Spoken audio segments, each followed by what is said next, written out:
મારું નામ ધરા વ્યાસ છે. હું ઘોડાસરથી આવું છું. આ મારી ફર્સ્ટ સાડી છે. એમાંથી હેતાબેને મને આવું ઇન્ડો વેસ્ટર્ન કરી આપ્યું છે. એમણે બોર્ડર ને બધું બહુ જ સરસ સેટ કર્યું છે અને મને મારું આઉટફિટ બહુ જ ગમ્યું. થેન્ક યુ હેતાબેન. આ મારું સેકન્ડ આઉટફિટ છે. સેકન્ડ બાંધણીની સાડી આપી હતી મેં. આ ખાસો જૂની સાડી છે અને એમાંથી એમણે મને આવું બહુ જ ફાઇન જેકેટ ટાઈપ બનાવી આપ્યું છે, જેમાં બીજી સાડીનો ચણિયો અને નીચે બીજો પણ ચણિયો જે એડજસ્ટ કરીને પહેરવું હોય, અને આનું પણ ફિટિંગ બહુ જ પરફેક્ટ છે. Thank you. આ મારું 3rd નંબરનું આઉટફિટ છે. આ સાડી મારી મલ્ટી કલર્ડ હતી, એટલા માટે એમાંથી ગાઉન કર્યું છે આ પેટર્નનું, અને બહુ જ સરસ ફિટિંગ છે. Thank you. આ મારી 4th સાડી છે. મારા મેરેજ વખતની છે. એ પછી બહુ યુઝ જ નથી થઈ, પણ આ રીતે એમણે બહુ જ સરસ લુક આપ્યો છે.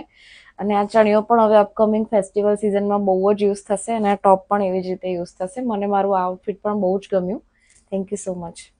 આ મારી 5મી લાસ્ટ સાડી છે. આમાંથી પણ ઇન્ડો વેસ્ટર્ન બનાવ્યું છે, જે મને બહુ જ ગમ્યું.